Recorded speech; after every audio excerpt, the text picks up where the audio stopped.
Mic check.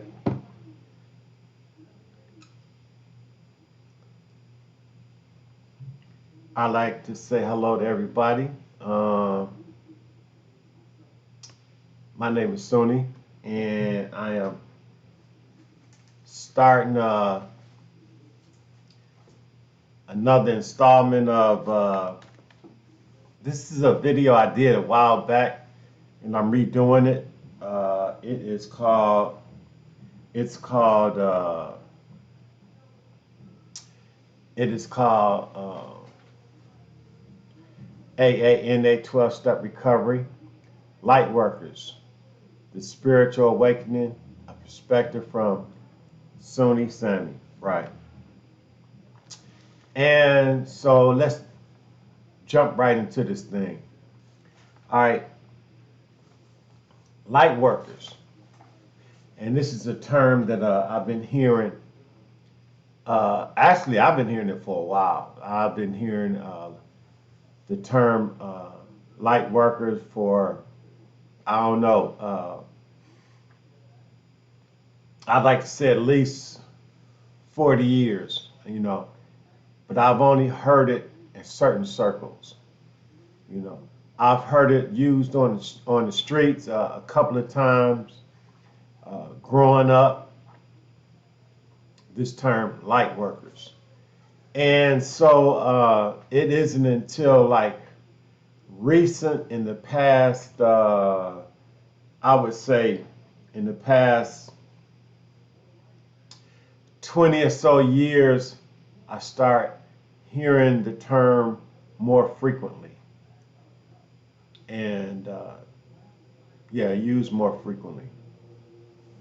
And then in the past 5 years, I would say, I've been hearing it in different circles, in different venues, uh, and people actually referring to themselves as such, light workers.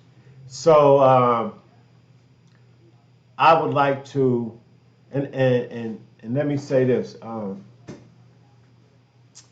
I had joined an organization in about the mid 70s. Yeah, I would say the mid 70s. And for the sake of anonymity, I'm not going to use the name of the organization. So I'll just say, when I had joined the organization, uh, that that term was referred to us in our circle. We were called, or are called, since the organization is still going on, light workers. Also, those who seek light. And so I'm going to get off into it. So first thing I'm going to do, like I didn't do in the first video, I don't think, is I'm going to give a definition of a light worker. The definition of a light worker is beings who feel an enormous pull towards helping others. Let me say that again. Beings who feel an enormous pull towards helping others. And so there are signs that an individual came up describing who light workers are. So I'm going to go over some of the signs. And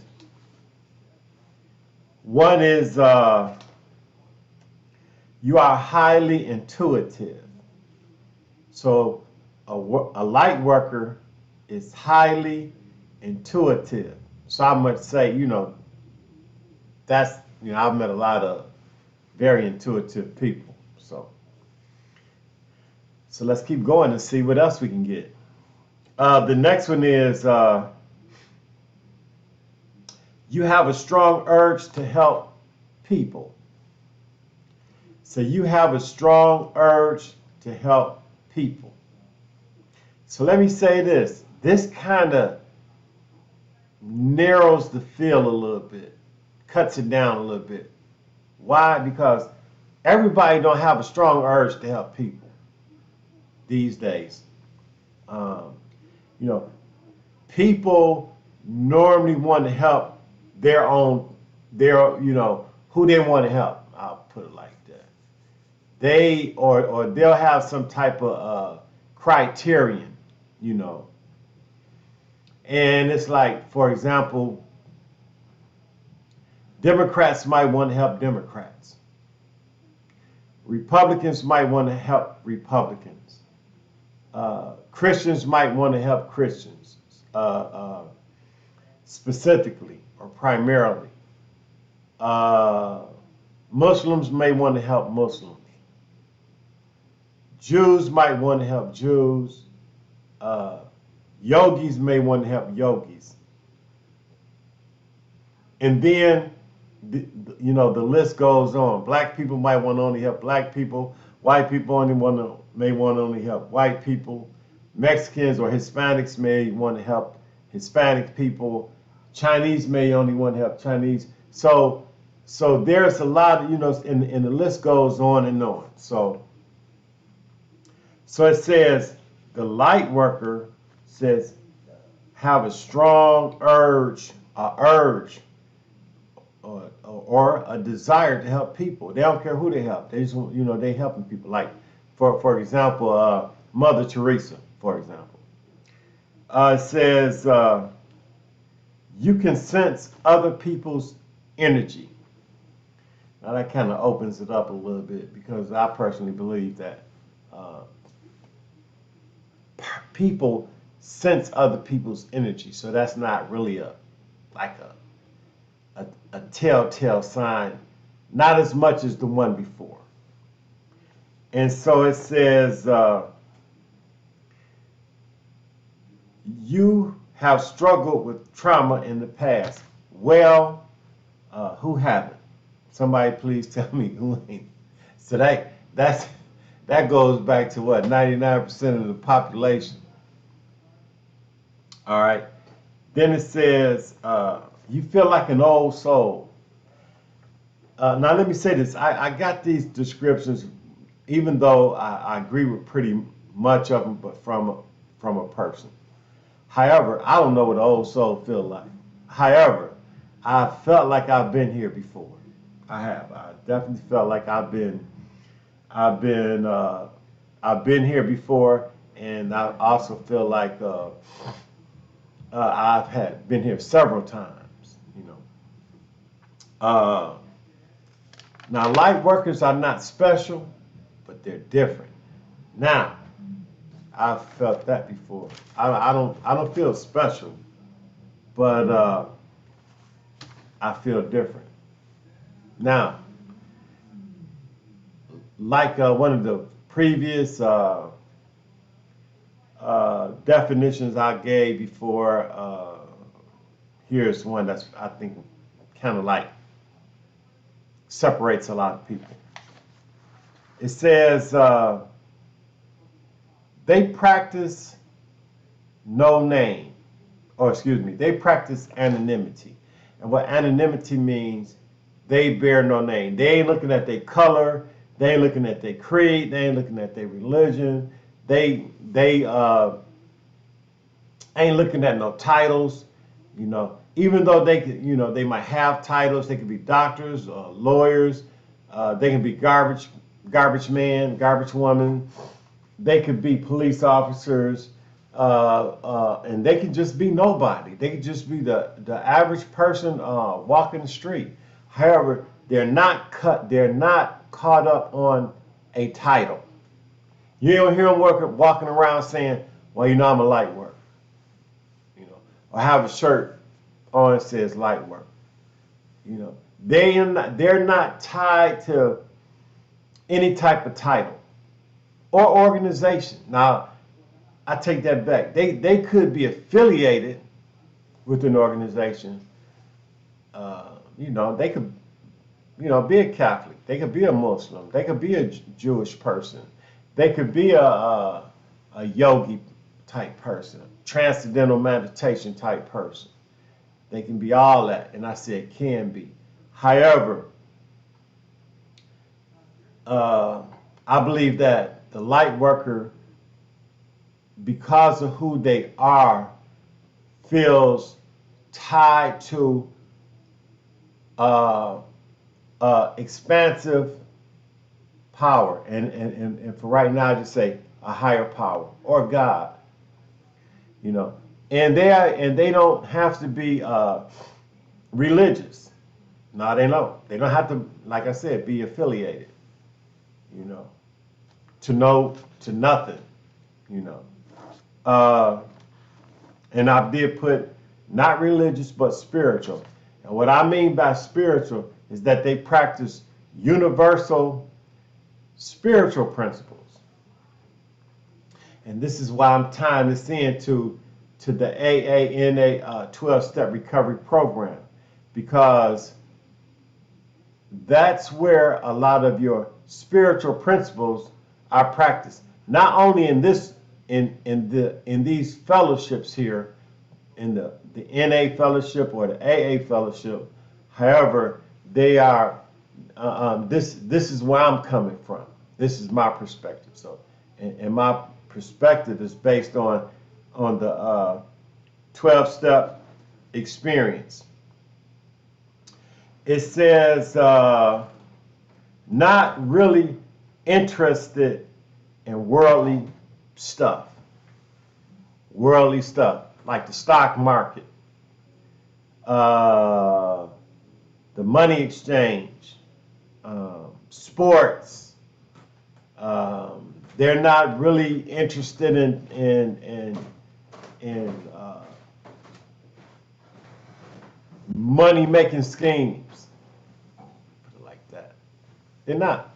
I mean, that's not them, because their main focus, after they became spiritually aware, or they had a spiritual awakening, was that their interest is mainly for their fellow human being.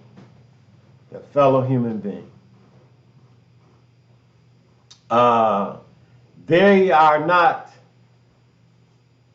obsessed and compulsed. Now, that doesn't mean that they may not start out that way, you know, but that's not their primary focus. Their primary focus is not to be obsessed and compulsed with anything. Drugs, gambling, sex, and that's not to say that like they won't be married or in a relationship, some type of like romantic relationship. You know, that's not them. I mean, they could be, but however, their major concern is for their fellow human being. That's what they're concerned about.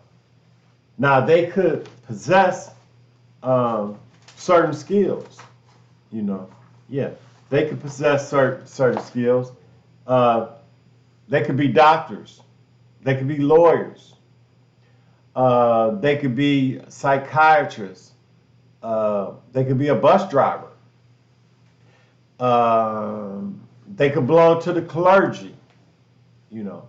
Now, I don't want to say like your preachers or your bishops or your imams or your so forth could not be a light worker. No, I think they can. However, they could be in an organization affiliated with a religious organization or a spiritual organization. However, their main concern is for their fellow man. Let me put it this way. Even though you might see, like, for example, Mother Teresa, who I feel, in my opinion, was a woman of light and a very great light worker. even though she was tied to the Catholic Church, I believe, or she came from the Catholic Church, she practiced humanitarian principles. That's what she did. She didn't. She didn't care who she worked with.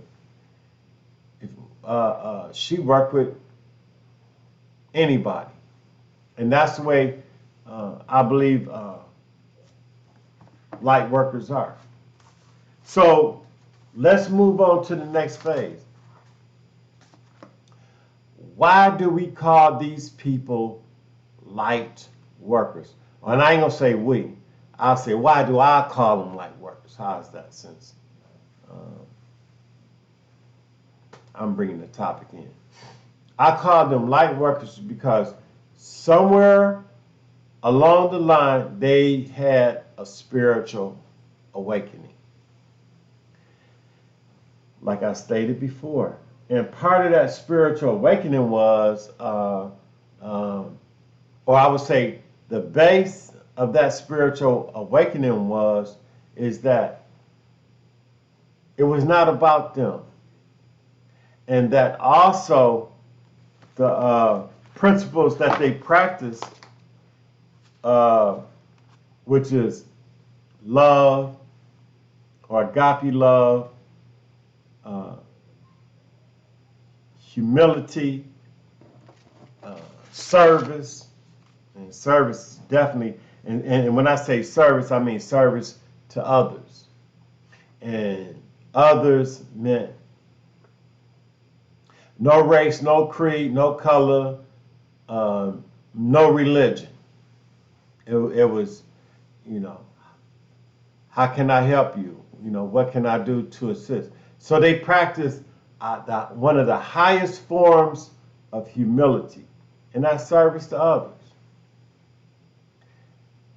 And it came through the principles that they practiced, and I believe some were born. Some of the light workers were actually born as such. Some, however, came as a result of a process. I read off one of the here it is. I found my notes, which I was flipping around trying to find, and one of them I had wrote. I said, struggle with a trauma in the past. Struggle with the trauma in the past. Now, one of my past struggles, however, it's still a day at a time, was the struggle that led me into the 12-step fellowship / program. So inside that struggle, it was traumatic because I hurt myself, and not only did I hurt myself, I hurt the people around me. So inside that struggle, and that hurt was very, very traumatic, to the point where I had to reassess my life and my values. And in the process of doing that, going through the 12-step programs of recovery, what happened was I began to get in touch with my feelings and my emotions that were buried up under traumatic events that affected my life. Everything from sexual to racism, the effects of racism, being a black / African American man in the society growing up. I had suffered a lot of trauma, family trauma, the breakup of the parents, death, death of family members, a parent, a brother, So there was a lot of trauma that I had experienced, which led me into a depression because number one, I was not equipped to handle traumatic events that happened in my life. So as a result of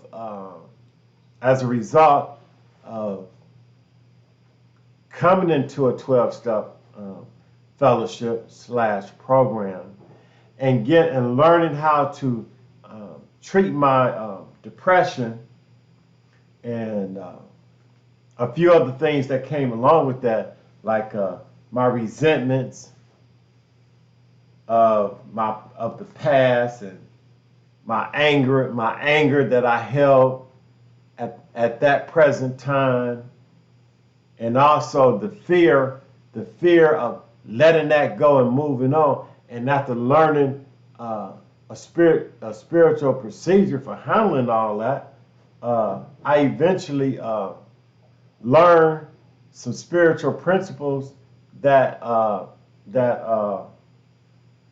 brought light. And when I say light, they were basically spiritual teachers that brought light into my life. I learned about spiritual principles, and the people that helped me along the way were people of all religions, races, colors, or ethnics, different ethnic groups. I try to say ethnicity. Well, anyway. So moving on, and also different sexes and so forth. So it's like men and women. And then as I began to grow in the recovery process and learn how to practice spiritual principles or putting them in my life, what I found out is, man, I liked everybody. There ain't too many people I don't like. And what the spiritual principles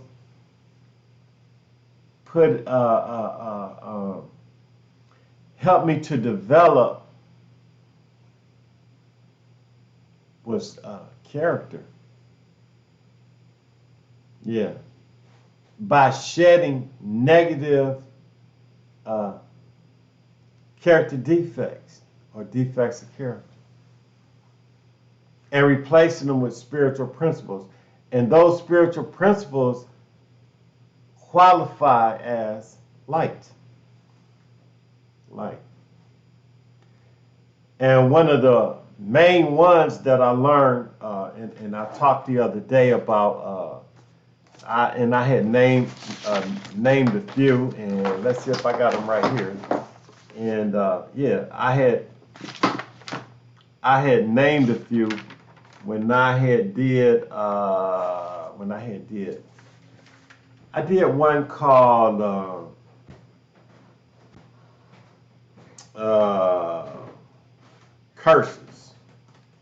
curses and spells, and I talked about agape love and faith and agape love and faith and patience and tolerance. So I talked about a lot of stuff, a lot of spiritual principles. I don't want to call them stuff. So what I had learned, well, and I ain't gonna say what I had learned, what eventually became a spiritual awakening to me was that spiritual principles, when practiced, carries light. Carries light. Now, when I was reading in some of my descriptions earlier, and let me put this down here, I want to go back to one that says can sense other people's energy. can sense other people's energy. And I want to expand on that a little bit. I want to go in there and expand on it from the light of a spiritual worker, which I believe I am. In the process, in the making, have not arrived. The one that says, it says, can sense other people's energy. Now, earlier I had talked about some of the spirit, some of the light workers and the occupations that they might have, certain things that they do. I talked about Mother Teresa, for example.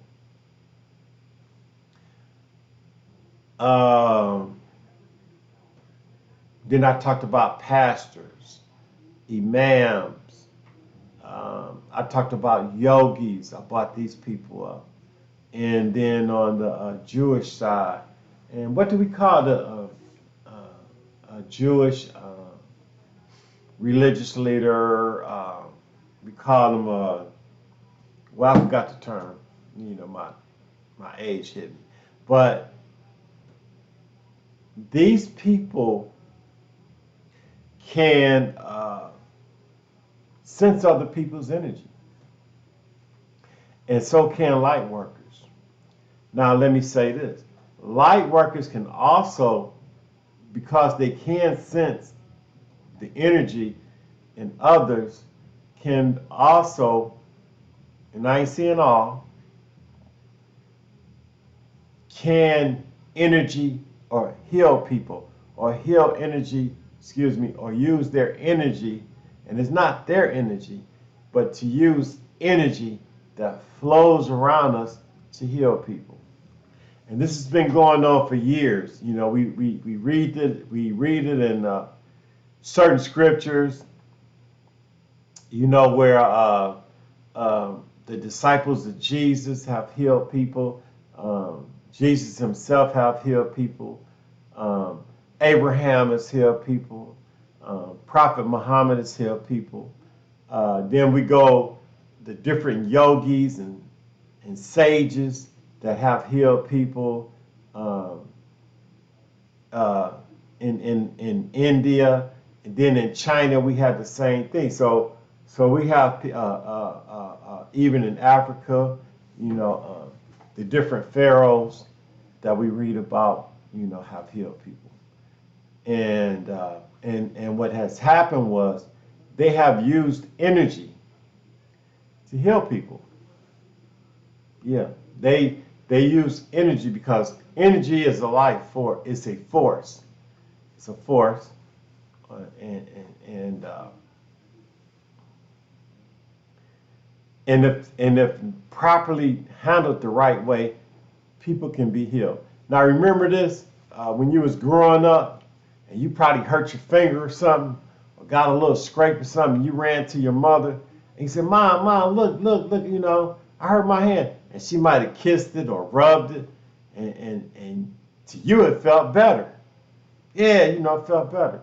Well, this is the type of energy that I'm talking about. You know, and the energy.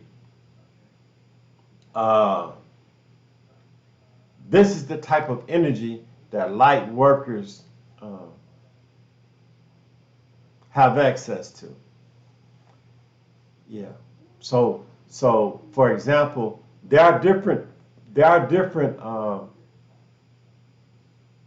names, but it's for the same energy. For example, Reiki. Reiki practitioners, you know, they use energy to heal. They fall up under light workers. Even in the 12-step programs, using the energy of empathy, empathizing with another human being about what they're going through, can heal a person, you know. And I'm not going to go into any extremes as far as like bringing people back from the dead and so forth. I'm just talking about energy healing. In in yoga, in yoga, where the seven main chakras of the body is involved. You know, from the pelvis region up to the crown, to the heart, you know, to the third eye, to the thyroid, to the solar plexus. You know, these different energy centers. Uh, if they're blocked, uh, physical ailment to spiritual ailment to mental ailments can take place. And then when they're cleared and the energy is flowing um, by a skilled person that know how to do this, a person can get better. We talk about the shamans of South America, the shamans of South America, even the Indian medicine men. The Indian medicine men, a lot of them, that's what they practice. Even though they use herbs, they also use energy. Um, Certain African tribes, still today, you know, they're medicine men and women. The medicine men and women use energy. Uh, Looking at the Egyptians, the ancient Egyptians. Same thing goes for them. Even with certain tribes of Israel, certain tribes of Israel, when it was said about the Ark of the Covenant, that when the high priest uh, came from the holiest, from the holy of holiest, the chamber came from that chamber where the ark was. When they came out, they had enough power, and if you say power, then you're referring to energy, because energy and power are synonymous. You know, you can't have you can't have power without energy, and you can't have energy without power. It's just that simple. So anyway, moving on with this. So when we look around history, we see energy healing or light work has always been present, but there's always been certain names for it. So moving on with this, I like to talk about what makes an energy healer. And I'm going to go with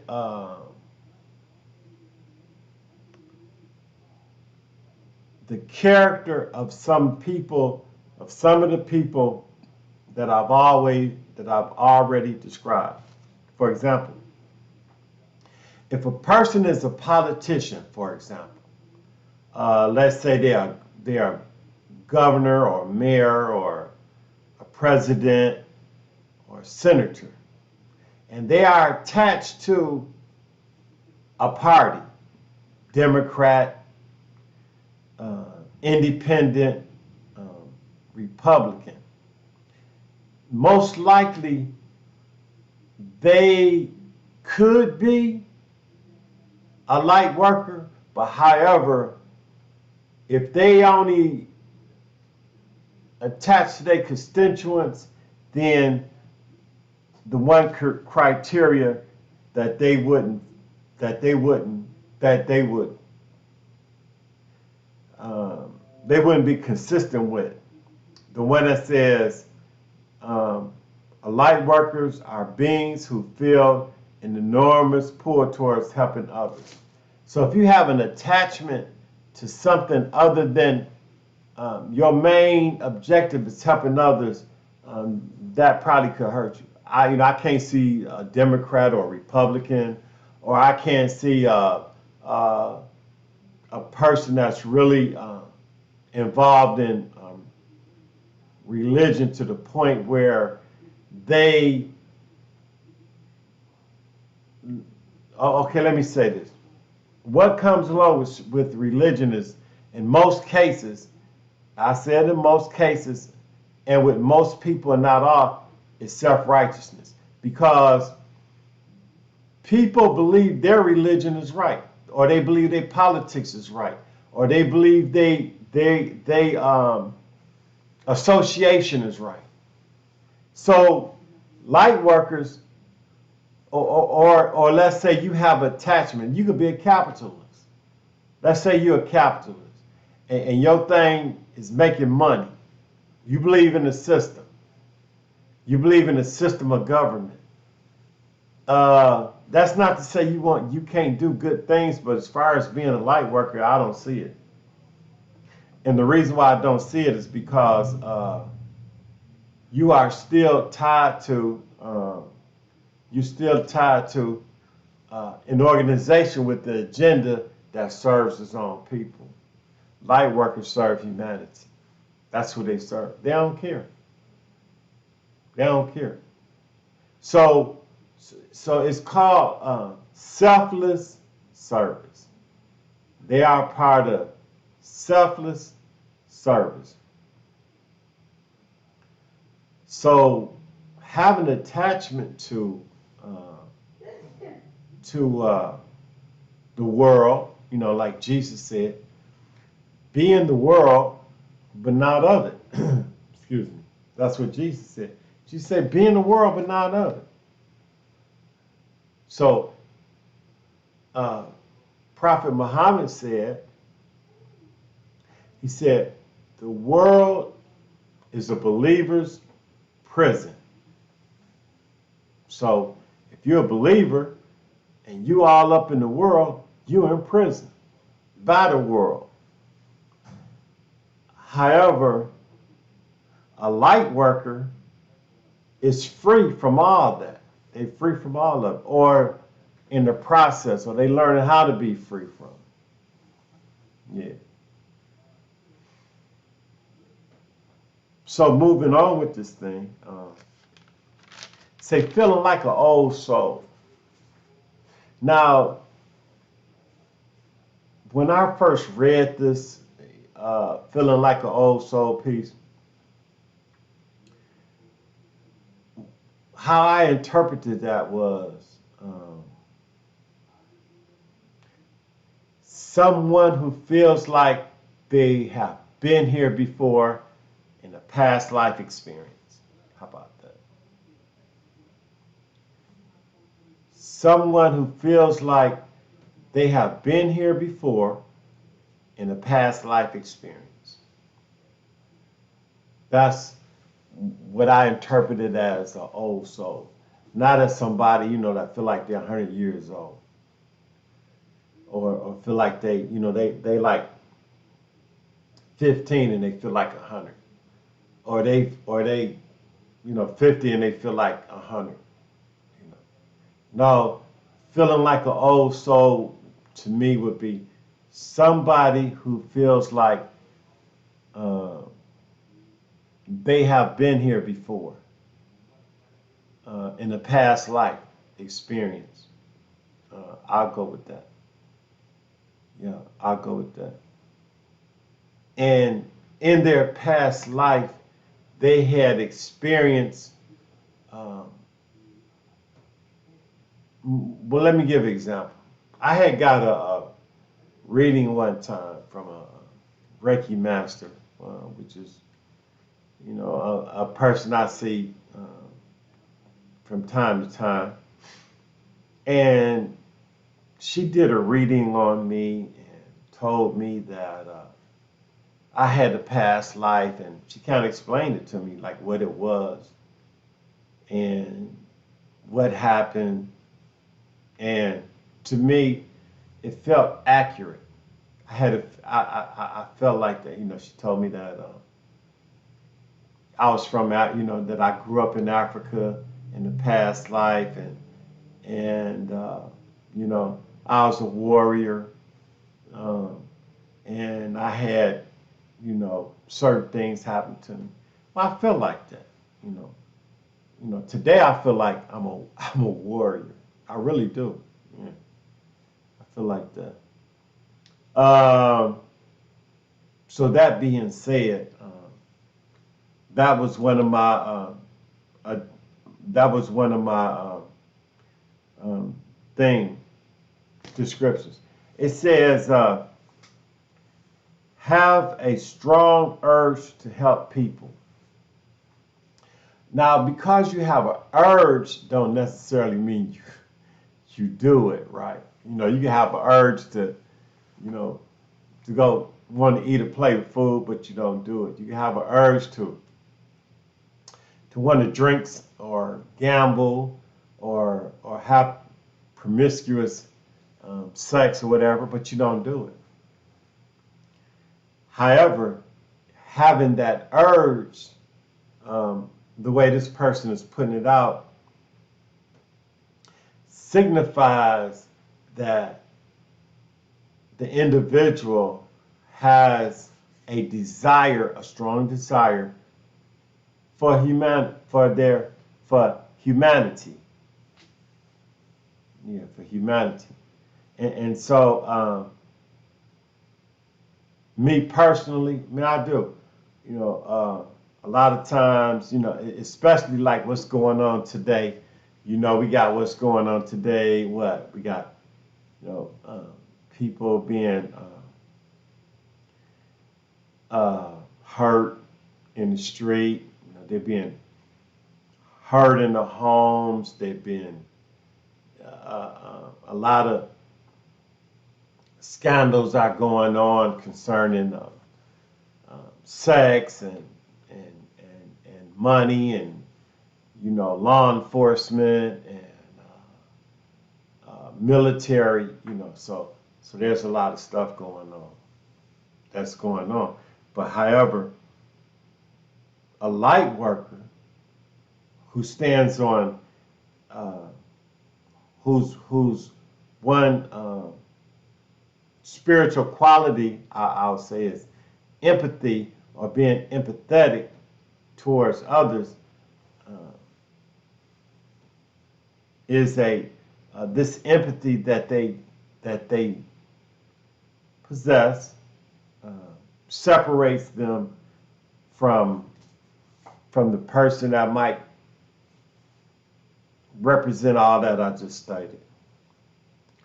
Says you feel like an old soul, highly intuitive, highly intuitive. And so, looking at the word intuitive and what it means, so I'm gonna bring my little gadget out, and I'm gonna look up the word intuitive. What does intuitive mean? Here's the definition of intuitive: using or based on what one feels to be true, even without conscious reasoning. Instinctive. So, intuitive. It says using or based on what one feels to be true without conscious reasoning. Instinctive. So I would say heighten instincts, heighten instincts. And what they believe to be true would be based on their life experiences in handling other people. Because I could believe something is true, but if I don't have nothing to gauge it by, then I'm basically taking a shot in the dark. However, if I have heightened instincts and my track record shows that they're valid, then being intuitive, let's say, you know, I sit down, I take an inventory on being intuitive. When on different situations where I thought I was intuitive, and then I look at, well, how many times I was right versus how many times I was wrong, and I say, okay, you know, I'm somewhat intuitive, or I'm very intuitive, or I'm not so much intuitive. But but like I said again, you know, when I talked about now, when I talked about heightened instincts, uh, this inventory would show me how heightened my instincts are. And when I do the inventory, and this is like a fourth step inventory, where we said we made a searching and fearless moral inventory of ourselves. I can inventory my instincts, my intuitiveness, um, and then I can come up with a pattern based on my own behavior of this.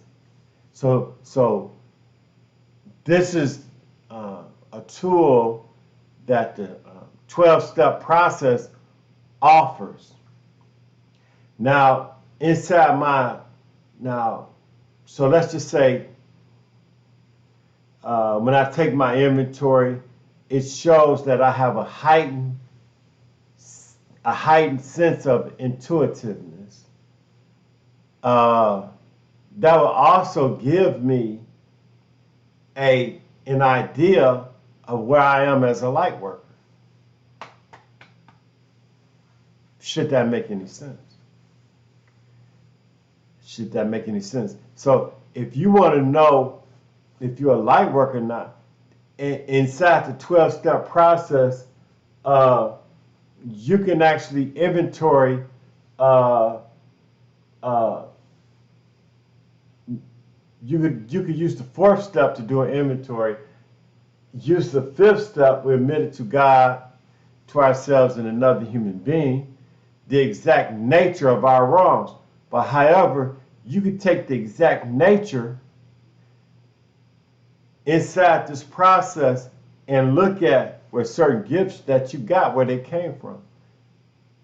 For example, inside of step 6, where it says we were entirely ready to have God remove these defects of character, and these defects of character seen in step 5, I could also, inside my inventory, my 4th-step inventory, where I had the negative and the positive, I can look at my positive side of the inventory. Instead of looking at character defects, I inventory my what? I inventory my strong points, or the positive side of that inventory. Now I wanna back up a little bit. Now inside of one of the identifying factors, where it talked about, it says you have struggled with trauma in the past. One of the prerequisites that I need to do is inventory this trauma that it's talking about. And that would also show up in my step 4 process. But I need to look at my trauma for several reasons. And one of those reasons is to purify or to implement spiritual principles. Because when I look at the trauma that I went through, what I want to identify is the resentment, the anger, and the fear, or I say resentment of the past, anger at the present, and the fear of the future. And I also want to inventory any hatred to see what was the exact nature of those that I just mentioned, my resentment, my angers, and my fear, and my hatred. Thereby, thereby turning those feelings and emotions around with spiritual principles. In other words, healing myself. I'm learning how to heal myself. Apply spiritual principles on myself. Going on the inside and coming out. And so this is what this fourth, this fifth, and the sixth step is doing. Inside the seventh step, where it says, we humbly ask him to remove our shortcomings. And those shortcomings are character defects that I use right now, in the here and now. And it won't be all of them. It'll be the shortcomings that's causing confusion in my life. And it could be some past resentment. It could be some past anger. It could be some past fear, which leads to hatred. And what I learned how to practice for resentment, for example, is acceptance. Learn how to accept my past. Just accept, plain and simple. What I learned how to practice with anger is love. And a lot of that is just love of self. I learned how to love myself. And inside the fear piece is faith. And part of that faith is that not only is everything going to be all right, is that what I'm learning is going to work for me. And as I gain more faith, what? My spirituality grow and my light grow. And then what comes into play is the anonymity, the bearing no name. And what I realize is in this process, what's starting to crystallize is that spiritual principles, and the more that I adapt, along with the ones that I said, is slowly transforming me into a spiritual light being. A spiritual light being. Now moving on, inside my eighth step, where it says, we made a list of all persons we had harmed and became willing to make amends to them all. What is happening is, and I'm still talking about the trauma, because trauma didn't happen to me by myself. I didn't just wake up one day and have a traumatic event. There was most likely people, places, and things that were involved in this situation. And what's happening is I'm learning how to use spiritual principles to transform myself and also to heal myself through spiritual principles. And at this time, I would like to say that doesn't mean that I don't have to be on, there's not other things, there's not other, I ain't gonna say things, there's not other means that's helping me in this process. I might have to get on some type of medicine or something. I might have to see a psychiatrist or a sociologist or a rabbi or a preacher. So anyway, that's moving on. So inside the eighth step, what I do is it says we made, and when it says we, it means me, mentally, physically, spiritually, and emotionally. That's what that we is. It's the total makeup of the human being, mentally, physically, spiritually, and emotionally. So it says, we made a list of all persons we had harmed and became willing to make amends to what? Them all. And so the first person that I'm going to put on the list is myself. Because as a result of trauma, in my case, there was some obsession and compulsive behavior that was developed to heal the trauma or the pain as a result of the trauma. And part of that might be inside of overeating, having promiscuous sexual behavior, alcohol, drugs, fantasy, indulging in fantasy, gambling. So, which is connected to a lot of obsessive and compulsive behavior. So what happens is, when I take this inventory of these character defects and shortcomings, I look at my relationship with myself and see how healthy was this relationship I was having with myself. And what I find out in dealing with some of the stuff I just talked about, that I was not really, how can I say this, having a very healthy relationship with myself. So in the amends part, which is two parts, one of it is, stopping the behavior, and then the other part is implementing spiritual principles through the inventory process. That's the amends. Stopping and changing the behavior by implementing spiritual principles. As a result, I stopped doing what I'm doing, and then making the direct amends to myself on all four levels. Me mentally, me physically, me spiritually, and me emotionally. I learned how to apply spiritual principles and turn my life around. Inside of step 10, what happens is,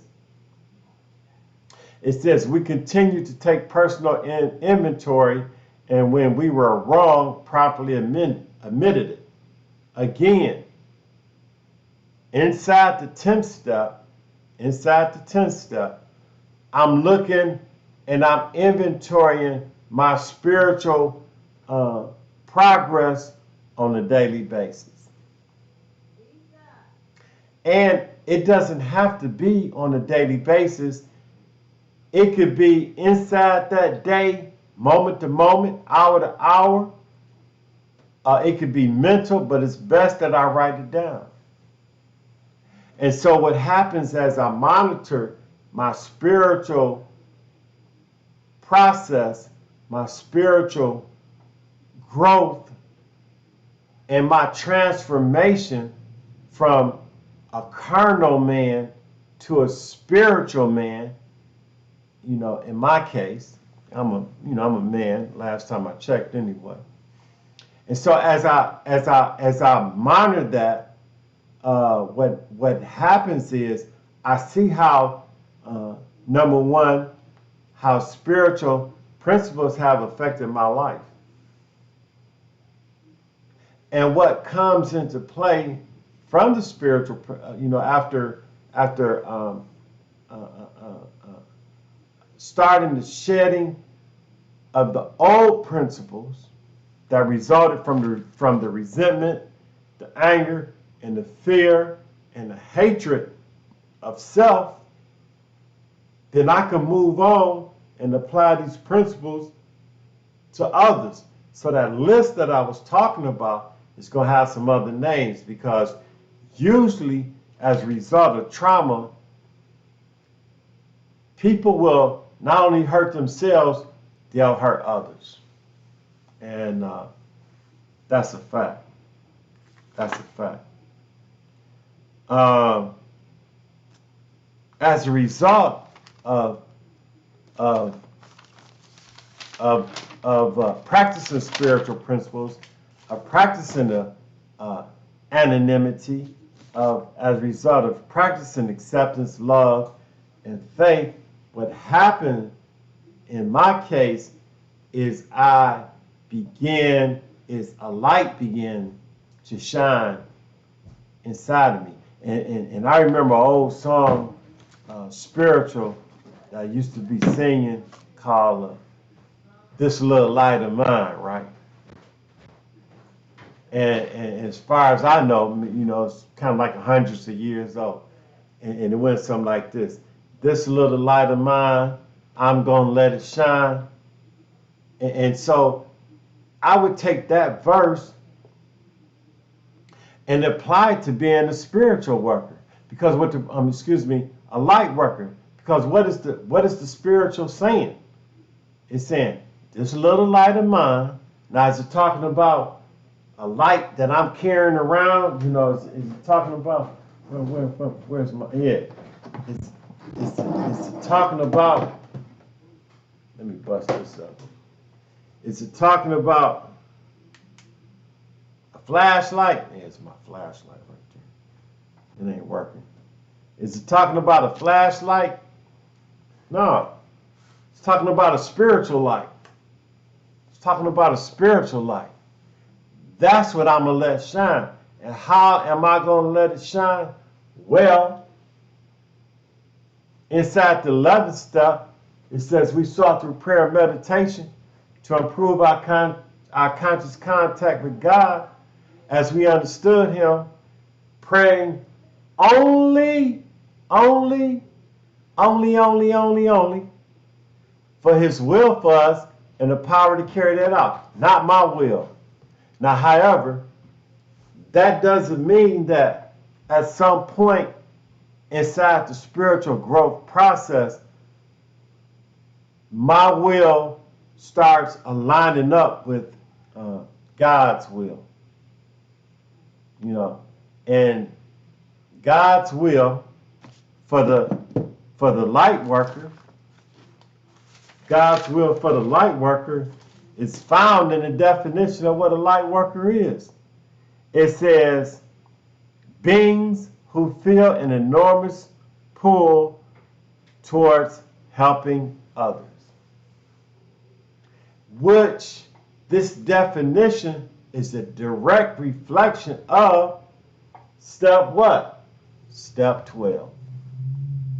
And inside of step 12 it says, having had a spiritual awakening as what? As a result of these steps, we tried to carry this message and practice these principles in all our affairs. And what principles? Is the spiritual principles that each step unveiled, along with the honesty, the open-mindedness, and the willingness. The honesty, the open-mindedness, and the willingness, and also the spiritual principles that was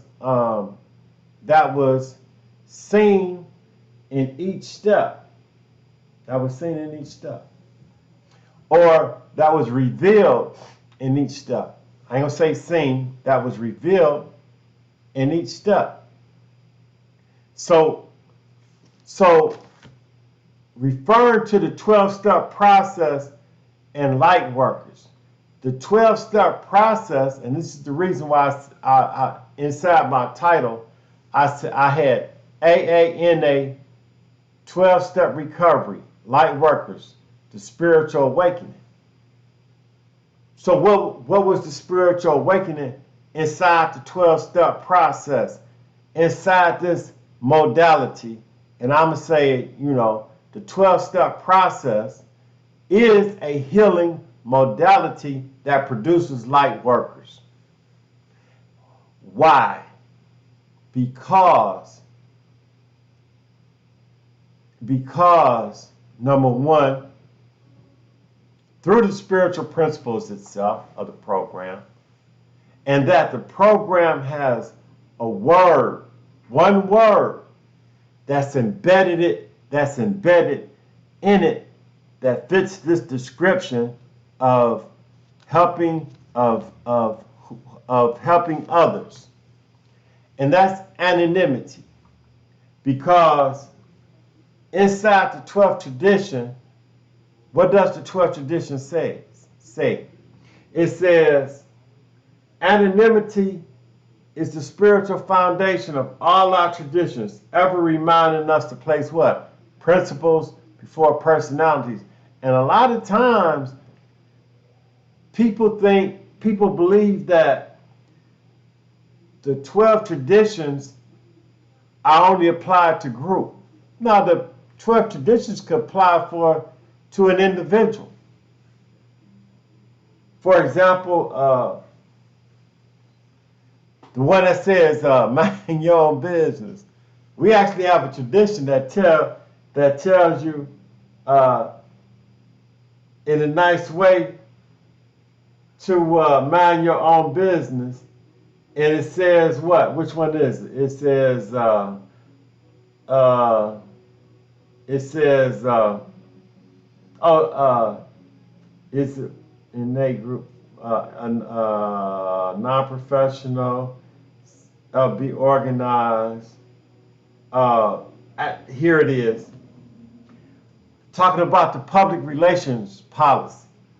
And it says, our public relations policy is based on attraction rather than promotion.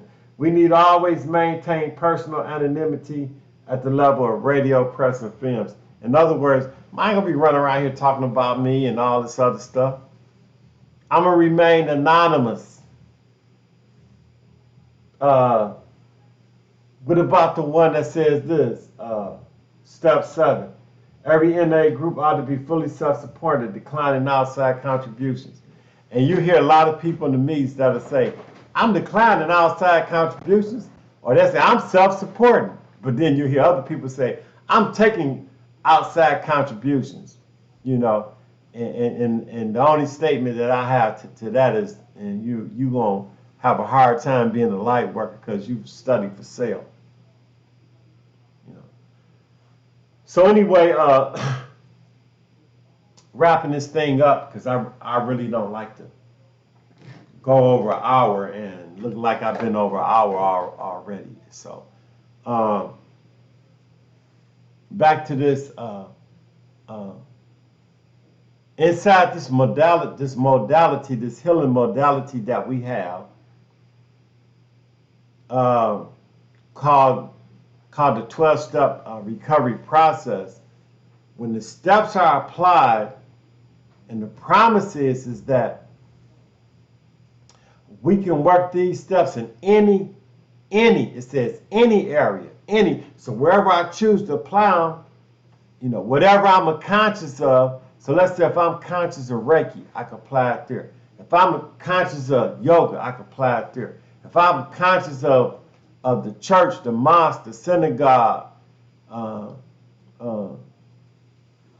temple, if I apply these principles, I'm going to get the spiritual benefit of them. That's why a lot of times, me personally, I believe that the recovering individual can, for lack of a better phrase, we can sit at any table. We can learn any modality. And we won't, and once you have the 12 steps as a foundation,